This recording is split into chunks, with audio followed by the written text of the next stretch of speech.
you have to pace yourself. I used to start things all at once, and then nothing could grow and mature because I was so scattered.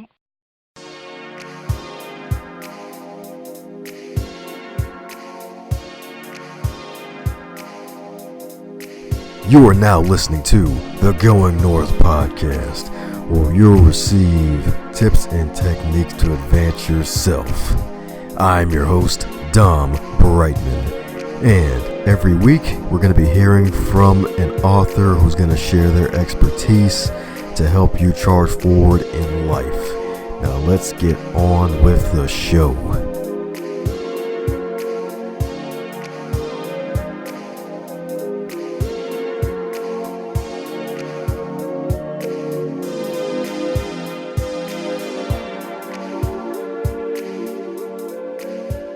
And today on the Going North podcast, we have, you guessed it, another author, but not just any author.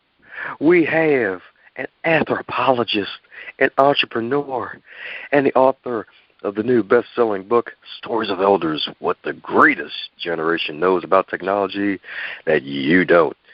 And not only that, she is also a CEO of her own coaching business, and she was the first in the Grand Rapids area to be certified as an LGBT Chamber of Commerce. And she's also a 40 under 40 business owner in the current year of 2018. So this is a current lady who is on the move that is going to be making all sorts of gains in life. And you're probably, who I got right here, it's the one, the only, Veronica Kirin. How are you today, ma'am? Hey, thanks for having me on the show. I'm good. How's it going over there? Oh, it's going north. Oh, yes, ma'am. Naturally. Oh, yes, naturally north. Oh, yeah. That should be like a new commercial. You got it. That's right. That's your new tagline right there. Naturally north. If you don't know what I'm talking about, you're not in the cool club. There you go, because the cool club is where all the cucumbers are. Right.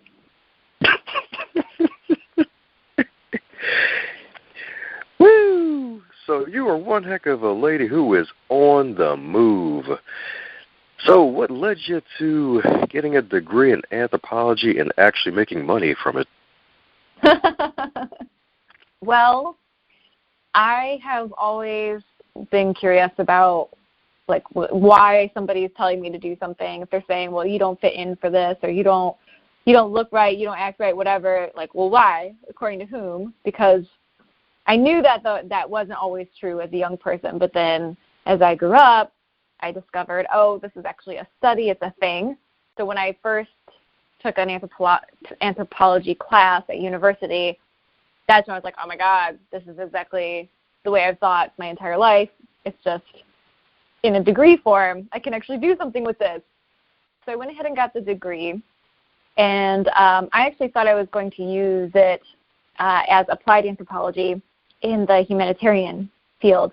And so I was out doing disaster relief for a few years, and unfortunately, I developed post-traumatic stress injury and had to quit that work due to that situation. So that's kind of how I stumbled into entrepreneurship. It was a complete mistake. And I knew that what I learned as an anthropologist applied just as much as an entrepreneur as it did in disaster relief. You know, being able to talk to people and understand them and see into their lives. So I think it gave me an edge, and I just knew that I had to kind of advertise those aspects to other people. Oh, man. I've heard of PTSD, but never PTSI. Yeah, it's the same. It is being recoined as PTSI because it is, in fact, a brain injury, not a disorder. Well, that makes sense. It makes sense indeed. And Yeah. I guess it's all internal, too. I mean, sure, it got some external influences, but a lot of it's internal because that's what flashes back to you every now and then. Mm-hmm. Well, that's what makes it hard, too, is when it's invisible, it's invisible pain kind of. So that can make it hard to treat and to recover from, but I do believe that calling it an injury does open up new treatments and new opportunities for growth and healing. Very true indeed. Very true indeed. And speaking of new discoveries, you kind of went back to the past with some older discoveries by interviewing folks from the greatest generation. Yeah. What sparked that idea? Oh, my God. It was kind of this evolution. I had a tech company in 2015. I mean, I had a tech company longer than that, but the idea came to me in 2015 while I was running my tech company. And I noticed I was spending a lot of time in front of the screen. It was making me uncomfortable. My relationships were changing as a result. My behavior, my communication, how I communicated with people was changing. And so that left me kind of curious and feeling uncomfortable. And then around that same time was when the media really started taking hold of this concept of what is technology doing to us? How is it affecting us? How is it affecting our children, our communities, our relationships, our brains? And so I said, okay, I'm not the only one who's uncomfortable, clearly. So let's take a look at this. And it slowly evolved into the project that it is today. Took me about, 2 months from idea to the first interviews. And then after those first interviews, I formulated the questions that I used for the rest of the interviews. And that's what really became the work that you have heard about. I ran a Kickstarter campaign in order to fundraise the money in order to travel the 12,000 miles across America in order to get the interviews, because I really wanted a American cross-section. So I knew that if I only interviewed in my own state or my own city, yes, there's plenty of incredible elders in this area, but it wouldn't be a true American cross-section. It would be a Michigan cross-section. So as you know, I actually interviewed somebody in your city by way of recommendation through another connection, through another interview, and it just kind of barrel rolled in that way. And so that's kind of how it all evolved. Oh, you did a barrel roll. Beautiful. I did do that. I think I'm still in the barrel, if I'm going to be honest. That's right. No escape. All the spinning. Spinning. Just momentum. Maybe even some ballerina spinning, right? Oh, that'd be nice. No, but seriously, though, that is awesome, though, because that's really something that's important nowadays, just to get the perspective from the greatest generation. Because I remember looking over your book, and it mentioned how it's a great opportunity because the millennials are kind of like the last generation that has the opportunity to connect with them, because even though most of them are becoming centurions, I mean, a lot of them are leaving the earth, so it's really good that you actually did that. Yeah, right. That's exactly, I mean, part of it really is about preserving our history, but you're exactly right. Like, I happen to straddle these two worlds where I spent half of my adolescence in the old ways, if you will, having to memorize phone numbers and go knock on doors in order to see if friends were home, and, just show up at the place that you say you're going to be at the time you say you're going to be, because there's no other way to communicate if something has changed, right?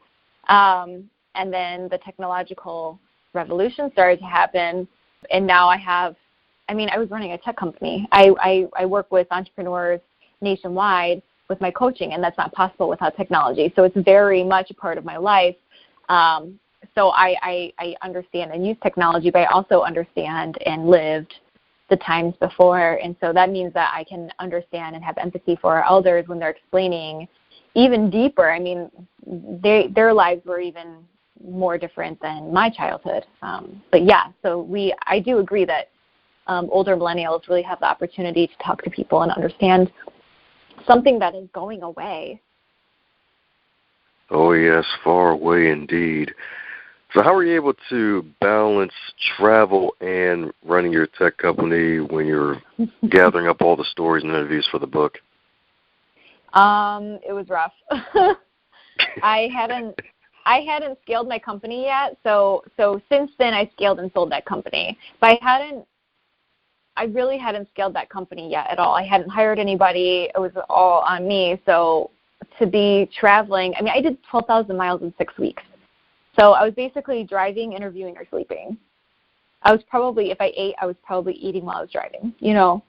And so I took an income hit because I basically put my life on hold in order to do these interviews. So that's how you stayed then. Yeah. I mean, since then, like I said, I scaled that company. Before I sold it, I sold it earlier this year. And so last year I took a trip in Europe for 3 weeks. I was gone for 3 weeks, and my team handled everything. You know, there was no issue whatsoever. So that's why I work with scaling with my own clients now, and I've seen the difference, right? I've done a big trip without scaling a company, and I've done a trip with the same company after having scaled it, and you know, the contrast was very noticeable.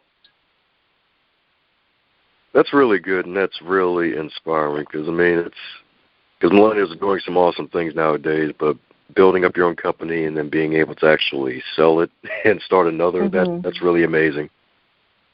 Yeah. I mean, I'm on my 6th company now. Coaching other entrepreneurs is my 6th company. Ooh, nice. I know, but I am proud. It's not, and I'm not just proud that I sold my tech company, but I sold it to another female techpreneur, and so like that legacy is still being carried forward as well, because there's not many of us. It's true. Yeah, it's true indeed. So, any sights on starting number 7 anytime soon? Oh, not soon, but I do have that. Any entrepreneur listening to this podcast right now will like get the hankering that I'm feeling. I have that draw, that pull, that drive. I have ideas and I want to create, but oh my God, I'm in the middle of a book tour. I'm in the middle of speaking at conferences and events, and I need to pay attention to my own clients too. So the book will have to settle down. Probably won't start another business until 2020, if I'm honest. That's when the new vision comes in, right? Mhm. Yeah, you have to pace yourself. I used to start things all at once, and then nothing could grow and mature because I was so scattered. And I mean, I'm still technically a little scattered because of the book and coaching clients, but I luckily have a lot of help with my book. So when my clients need my time, they get 100% of my focus. And if I were to add something now, that would no longer be true, and that would be the opposite of what I want to do in the world. There you go, and that's smart indeed. I'm pretty sure that thought came from not only experience but also probably some advice from some of the folks you interviewed. Mostly experience and advice from mentors who kind of verbally would shake me and say, "Wake up, you can't do all that at once. You need to slow down." So, yeah. Did an idea come out while they were shaking you? Yeah, upside down. Just like all the chains fell out, and the idea did too. It's like, yeah, I was shaking her. All righty, cool. Was that idea coming out yet? No, I don't see it yet, darn it. We're shaking some more. Yeah, right. There you go, ladies and gentlemen. If you are stuck, shake yourself. Oh, put on that Taylor Swift song while you're at it.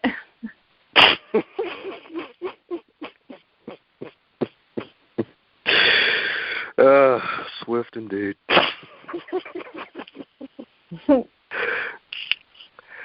Well, beautiful indeed. So what was the common trend with all of the interviews? Because I'm pretty sure after a few of them, you kind of noticed a trend after a while. There was probably a connection with all the folks that you were interviewing. Yeah. So there were a couple.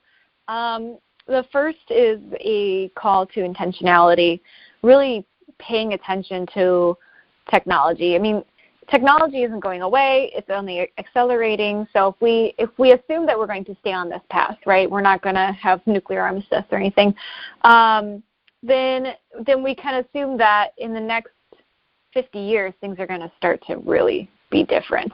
And so we, at this moment in time, we still have enough life lived before tech really took off that we can choose. We can start to really be intentional with how it's going to appear in this world. I do not encourage throwing out the baby with the bathwater ever.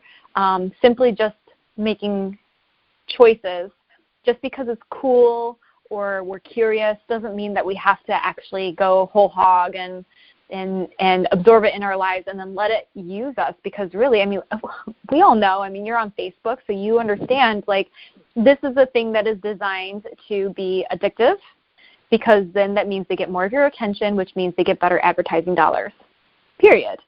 And it's a great tool. It's a fantastic networking tool. It's great for staying in touch. My family's in Croatia, so I get to stay in touch with my family, right? But we have to choose how we're going to use it, otherwise it will use us. And that's true for pretty much all of our technology, even cars, you know, like you get into a habit of driving everywhere when you could walk the 5 minutes to the store in some cases. That was a very common thread. And kind of along those same lines, another one that was emerging was really trepidation for really young kids who are growing up with unfettered access to things like smartphones and iPads. Someone told me at a book signing event last week that her grandson, 1-year-old grandson, for his first birthday, got an iPhone. And what? I was just, right. But this is the world we're living in. It's like, well, we don't want our kids to be left behind, so we better train them in early and say, yes, okay, expose them, but you don't have to completely immerse them, especially when their brains are sucking in information like a sponge. They need to be sucking in information like, what does dirt feel like between my fingers? What does the ground feel like when I walk on it? Can I sit this way? Can I put this in my mouth? Like that's what they're learning, their boundaries physically. And when you put them in front of a smartphone only, they lose that opportunity. And then there may be, and there are some studies pointing towards ramifications to that, which are unfortunate. Yeah, you're right indeed, because, I mean, if you put the iPhone in front of the kid and then you don't adjust the light coming from it, if you don't dim it right, it could affect the kid's eyes eventually, and they might get blind a lot sooner. That's true, yeah. That's another good point. Mm-hmm. Yeah, and the dirt thing, that's really true, too, because, like, you get to feel dirt and you get to know what dirty feels like, or you get to possibly touch the hot pot and stuff and be like, it hurts so bad. And then you just know not to touch again. Right. You've got to make these mistakes early in life when you are supported and protected by a parent. And, you know, to extrapolate that further, these children will eventually become adults, and if the adult has never played in the dirt as a kid, how do they empathize with somebody who lives in dirt every day? True. That's true indeed. So I think it's important just to follow the rabbit trail a little bit. Our elders, you know, they use technology as much as we do. At my book release party, an older gentleman named Virgil Westdale was sitting there. He's 100, and he had his iPhone out the whole time, you know. He was taking pictures, and he communicated with his son in order to get his ride home. You know, he's 100 years old. It's not age equals no technology. It's age equals having lived so long without it that they are more intentional and choosy with how it appears in their lives, which I think is a really great lesson. Yeah, you're right about that. You're right about that indeed. I mean, heck, age is really just a number, because it kind of reminded me of this one time where I met this older lady. She was about a good, I think she was 79, 78, and she was busy talking about some of the websites she made up and all these emails that she has. I'm like, what the heck is going on? Like, what? Right. Like you're older than my mom and you actually built a website. Like, what the heck is this? And then it's just really true. It all goes back to the intentionality piece, and that's kind of kind of big nowadays with the intentionality piece, because a lot of folks are being sucked in all different directions, and then you could end up in a desert where your attention is sucked completely in the wrong direction that won't benefit you or anyone else that's around you. Right. Yeah. I mean, looking into a smartphone or a computer, really the internet, it's like a fire hose, right? And so if you don't add a valve to slow the flow, it's just all of this information into your brain, kind of more than you can handle at one time, and then you lose the ability to think. You lose the ability to have awareness of your surroundings, which is why people are crossing the streets looking at smartphones and then getting hit by cars, texting and driving, right? So just like choosing. Have choice. It's good for you. That's right. Choosy Susie's good for you in this case, right? Yes. Woo! So any advice for those who are a part of the current zombie apocalypse by being glued to their phones and losing all connection with reality? Any advice for those who need to give themselves that kind of technology holiday and actually take in some real life? Yeah, so I've heard two really good ideas, and I do practice both. So the first is, and this is advice recommended by all the big names. If you want to be a millionaire, even the millionaires are saying this. So, do not touch your phone when you wake up in the morning. Leave it alone. I get that you might use your phone as an alarm. I do as well. But I turn it off and I leave it in the bedroom, and I get out into my house and I start doing things. I might meditate, do yoga, read, make breakfast, shower, what have you. I don't touch my phone for the first hour of the day. And that means that not only am I not sending myself into fight or flight mode because all of a sudden there is tons of information coming into my brain before it's even totally awake, it also means that I have had a more or less analog morning, so that creates a foundation for the pacing of the rest of my day. It's less likely that I will get sucked in to the television or the computer or the smartphone because I didn't have those things on and in front of my face as training before my brain was even awake. So that's one thing. Just don't touch the phone in the morning. The second thing is I'm a big proponent of self-care. My program is trademark self-care through scaling. So I scale businesses, but I also focus on self-care greatly for my clients.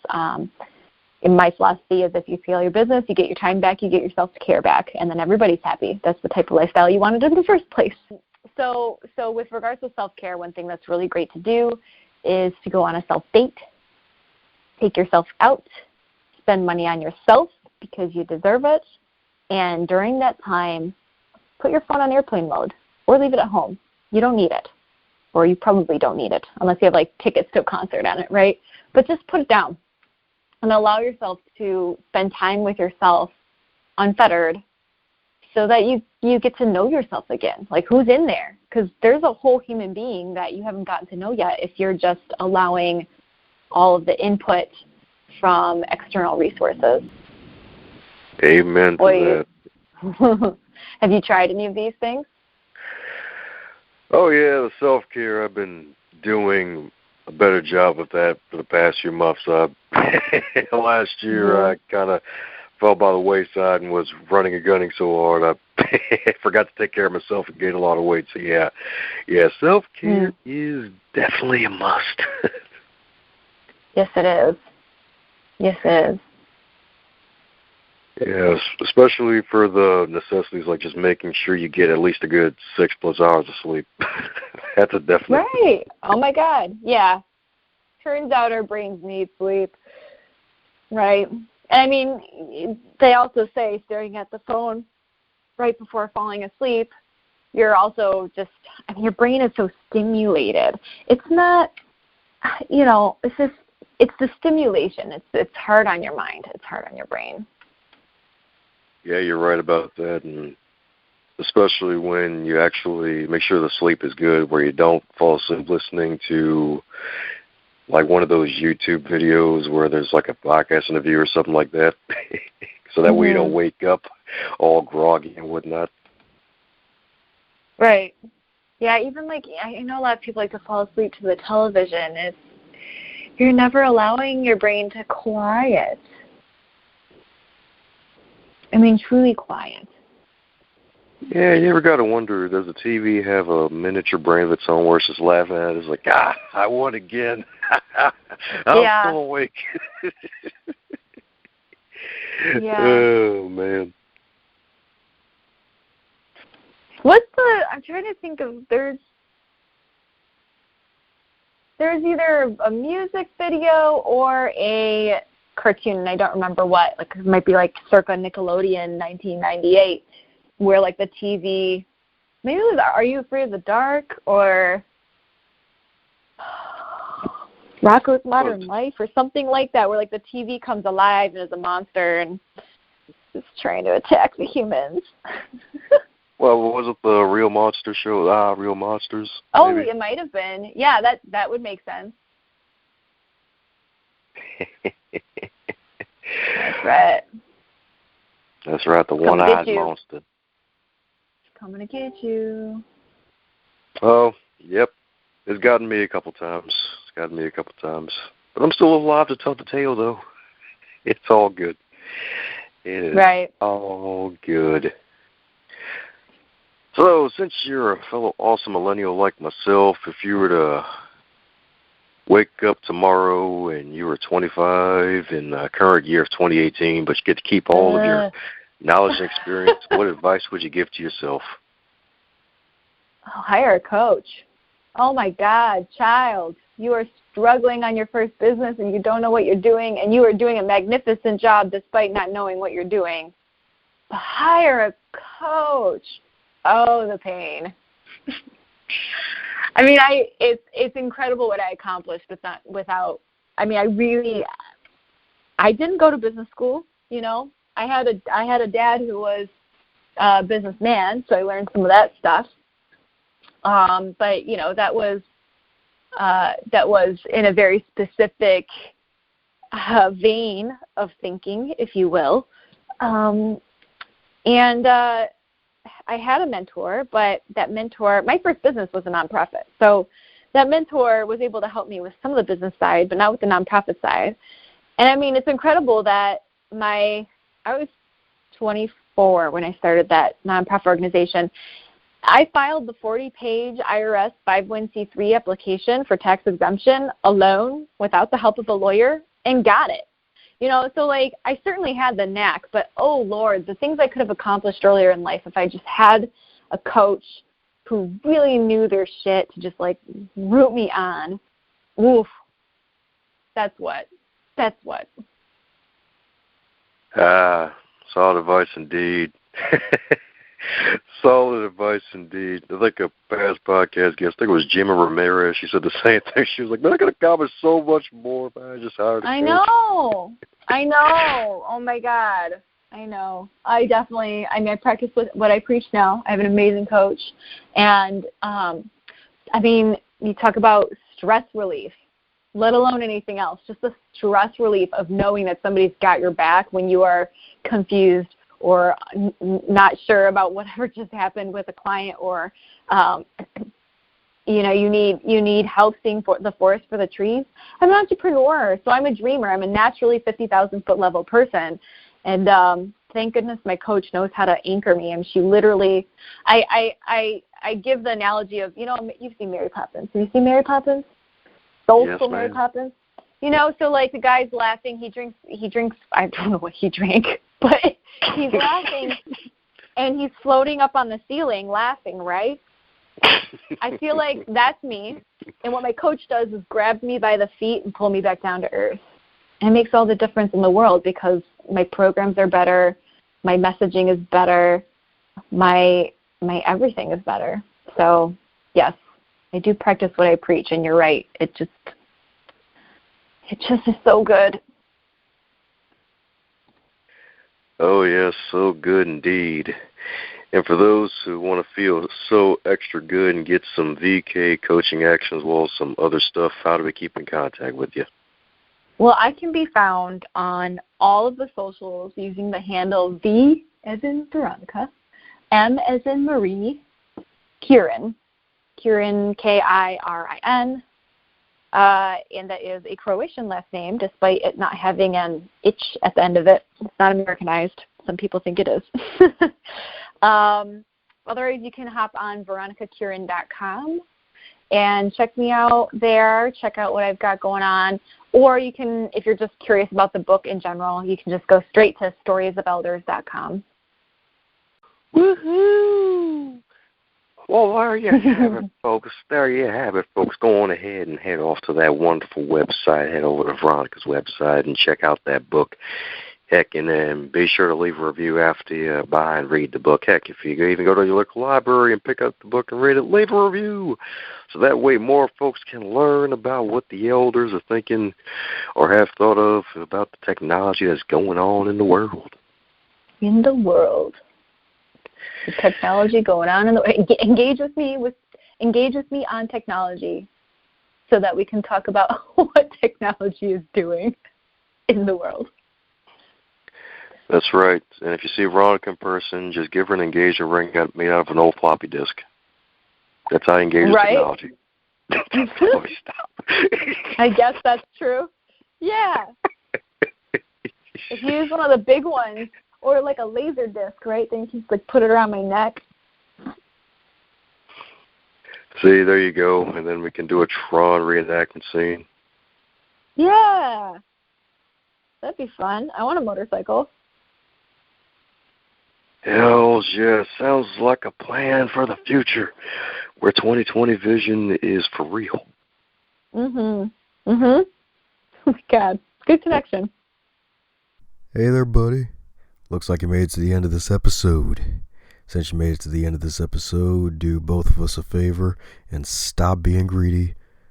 Stop it right now and share this episode with your friends and your fellow podcast lovers, especially those who have book clubs and want to listen to the authors who write some amazing books.